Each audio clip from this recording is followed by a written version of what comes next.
News में आपका स्वागत है। आज हम मोती नगर विधानसभा के कांग्रेस के विजय कुमार भाटिया जी से क्षेत्रीय मुद्दों पर सीधी बात करेंगे। विजय जी, खबर कंट्रोल न्यूज में आपका स्वागत है सर। सबसे पहले जानेंगे वार्ड में क्या क्या समस्या, क्षेत्रीय निगम पार्षद का कैसा काम है। हमारे क्षेत्र में जो कि वार्ड नंबर 100 पड़ता है, यहाँ पर आज तक कांग्रेस पार्टी के 1 या 2 कैंडिडेट जीते हैं जो इस क्षेत्र की भलाई के लिए बहुत अच्छे अच्छे कार्य करके गए हैं।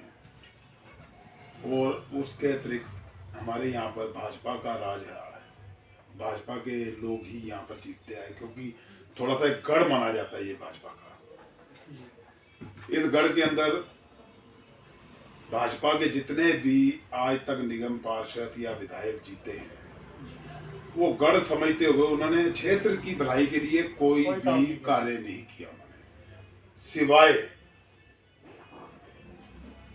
पिछले हम 5 सालों से जो देख रहे हैं, जो अभी मौजूदा निगम पार्षद हैं, उन्होंने क्षेत्र की समस्या की तरफ कोई ध्यान नहीं करा। क्षेत्र में गंदगी, क्षेत्र के अंदर सफाई का काम, क्षेत्र में बढ़ते हुए आवारा जानवरों के ऊपर गायें, कुत्ते और जितने भी हमारे यहाँ पे पार्क है जो एमसीडी के अंडर में आते हैं, इनकी सफाई पर कोई ध्यान नहीं करा। कभी भी इन्होंने क्षेत्र की जनता की भलाई के लिए कोई भी कार्य नहीं करा। मल्होत्रा जी यहाँ से निगम पार्षद, यहाँ से हमारे यहाँ पे विपिन मल्होत्रा जी हैं, मौजूदा अभी जोन से। क्षेत्र की जनता बदलाव चाहती है वार्ड में सर। क्षेत्र की जनता त्राईमान कर रही है कि हमने गलती कर दी। प्रधानमंत्री जी ने कहा था कि युवा पीढ़ी भेजेंगे, युवा पीढ़ी क्षेत्र की भलाई का कार्य करेगी, मगर युवा पीढ़ी ने सिर्फ और सिर्फ क्षेत्र में कुछ 1-2 ऐसे कार्य करे हैं। सड़कों के ऊपर नाम चेंज करना, पार्कों के ऊपर नाम चेंज करना, या जो पहले नामकरण कर गए इन्हीं के निगम पार्षद उनके नाम परिवर्तन करके कोई खास काम नहीं किया, कोई कार्य नहीं करा। एमसीडी के जो भी कार्य होने चाहिए थे उनकी तरफ पार्षद साहब का कोई भी ध्यान नहीं है। क्षेत्र की जनता बदलाव चाहती है सर। क्षेत्र की जनता तो त्राईमान कर रही है। पार्टी अगर आपको मौका दे नगर निगम चुनाव लड़ने के लिए 2022 में, तो आपकी तैयारी रहेगी? मेरी तैयारी पूरी है और मैं पूरी तैयारी के साथ बैठा हूं। मैंने क्षेत्र की भलाई के लिए कई कदम उठाए, क्योंकि मेरे को कांग्रेस पार्टी ने एक पद दिया था जो Delhi state trade Congress party के अंतर्गत आता है। अध्यक्ष नियुक्त किया गया था अजय माकन जी के द्वारा, और हमारे जो Delhi state trade Congress party के अध्यक्ष हैं अनिल कुकरेजा जी और जिला अध्यक्ष मदन खोरवाल जी, इन सब ने मुझे इस पद के काबिल समझा और मेरे को पद दिया। और उसके माध्यम से मैंने कुछ नेशनल न्यूज़पेपरों में मैंने सदस्यता ली और मैंने कई आवाजें उठाई विधायक के खिलाफ, निगम पार्षद के खिलाफ, या जो और भी जो कार्य हो सकते हैं जो क्षेत्र की भलाई के लिए थे। जैसे सड़कों का हाल देखो, पिछले 5 सालों में सड़कें बिल्कुल टूटी पड़ी हैं। कूड़ेदानों का बहुत बुरा हाल, आप जाओ हमारे क्षेत्र के कूड़ेदान का हाल देखो। मोदी जी के जन्मदिन पे इन्होंने उद्घाटन कर दिया, आज तक 4-5 महीने हो गए हैं कूड़ेदान नहीं बना और सड़क के ऊपर कूड़ा पड़ा हुआ है। बिल्कुल। इस बार कितनी सीट आने की संभावना लगती है कांग्रेस की? 272 में सर।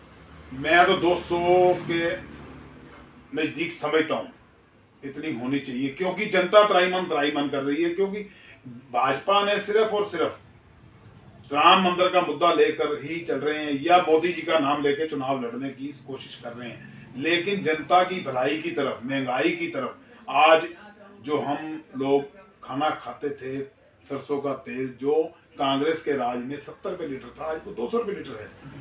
तो सिलेंडर जो सा है, सिलेंडर 400 कुछ रुपए का था जो आज 1000 रुपए का हो गया है। पेट्रोल की कीमत 100 रुपए पार चल रही है और बढ़ती जा रही है कीमत। और ये हमारे दुर्भाग्य है कि हमारे प्रधानमंत्री या फिर जो छोटे नेता जो जीते हैं, इन्होंने जो धरने प्रदर्शन करने का इनको तजर्बा है, जो ये प्रधानमंत्री बनने तक आज तक जो इन्होंने धरने प्रदर्शन, बसें तोड़ना, लोगों जो सरकारी संपत्ति को नुकसान पहुंचाना, ऐसे इन्होंने कार्य करके यहाँ तक पहुंचे। लेकिन क्षेत्र या देश की भलाई की तरफ इनका कोई ध्यान नहीं।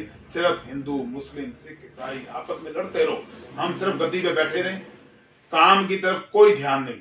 सड़कें टूटी हैं तो टूटी रहें, नाम के लिए हर जगह देख लो आप, सिर्फ और सिर्फ एक प्रचार हो रहा है। अगर ये प्रचार का पैसा अगर हमारी सरकार या एमसीडी जो बोर्ड लगाती है, जो इतना करोड़ों रुपए टैक्स ले रही है, अगर इसी पैसे को सेव किया जाता तो शायद कई हॉस्पिटल बन जाते। आज कोरोना महामारी के अंदर लाखों लोगों की मृत्यु हो गई, और देश के अंदर जो हालात चल रहे हैं इसके अंदर हमारे को मेडिकल फैसिलिटी बहुत अच्छी चाहिए। बच्चों की ऑनलाइन पढ़ाई होती है तो लाइट चली जाती है 8-8, 10-10 घंटे, वो हमारे विधायक नहीं देखते।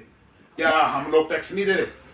सरकार को टैक्स जाता है तो फ्री में, जो अगर बांट भी दिया तो कौन सा अपनी जेब से बांट रहे हैं? सरकार का जो अपना रेवेन्यू इकट्ठा होता है, अरबों खरबों रुपए रेवेन्यू इकट्ठा होता है, वो किस लिए होता है? इंफ्रास्ट्रक्चर के लिए होता है या पब्लिक के लिए होता है? अगर उसमें से एक चुटकी भर निकाल भी देंगे तो कोई फर्क नहीं पड़ेगा इससे। अगर आप यहाँ से निगम पार्षद चुने जाते हैं तो क्या क्या बदलाव होगा सर वार्ड में? मैं अगर निगम पार्षद बना तो मेरी पहली और आखिरी सोच है कि पहले तो क्षेत्र को स्वर्ग से ज्यादा सुंदर बनाने की मेरा प्रयास ये रहेगा। जो एमसीडी के अधिकारी जो घर बैठे तनख्वाह खा रहे हैं, काम पर नहीं आते, उनके खिलाफ मैं कदम उठाऊंगा, और क्षेत्र के अंदर सुंदर सुंदर पार्क, बच्चों के लिए, बुजुर्गों के लिए ऐसे फैसिलिटी देनी है कि उनको ऐसे लगे कि हम स्वर्ग में बैठे हुए हैं। वो नहीं कि ऐसे नाम रख दे किसी पार्क का कि इसके नाम से पार्क है या उसके नाम से पार्क है, लेकिन उसके अंदर सुविधा नहीं है। हमने सुविधा देनी है, हमने क्षेत्र के अंदर बढ़ते हुए अतिक्रमण को समाप्त करना है।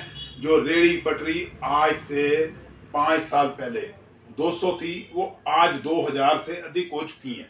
मैंने आरटीआई लगा के, मैंने एमसीडी से इस चीज का पूरा प्रमाण दिया हुआ है, मेरे पास प्रमाण है इस चीज का कि जो 5 साल पहले 200 लोग थे वो आज 2000 कैसे हो गए, उसके बिना लाइसेंस के। उसका पैसा किसकी जेब में जा रहा है? वो भ्रष्ट एमसीडी अधिकारियों के खिलाफ हमारे ना मेयर कोई कदम उठा रहे हैं, और ना ही हमारे सीएम उठा रहे हैं, और ना ही हमारे पीएम, और निगम पार्षद तो आंखें मूंद के सो रहे हैं। उनको कोई इस तरफ कोई ध्यान नहीं होगा।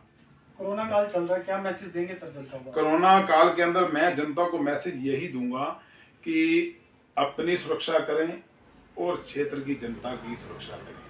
और इसके लिए मैं तो हाथ जोड़ के विनती करूंगा कि भाई जो ऊपर से कुछ नियम बन के आते हैं उनका पालन करना बहुत जरूरी है, क्योंकि हो सकता है हमारे कारण किसी को कोई तकलीफ होती है तो पहले हम भी सुरक्षित हो जाएं और अपने आप दूसरा सुरक्षित हो जाएगा। इसके लिए तो हमारे को खुद ही कदम उठाने पड़ेंगे।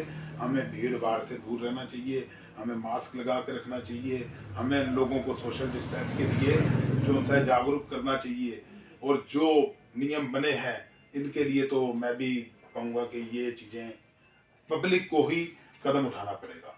पब्लिक साथ देगी तो बहुत अच्छा रहेगा। बहुत बहुत धन्यवाद सर आपका, समय निकाल के आपका। Thank you sir.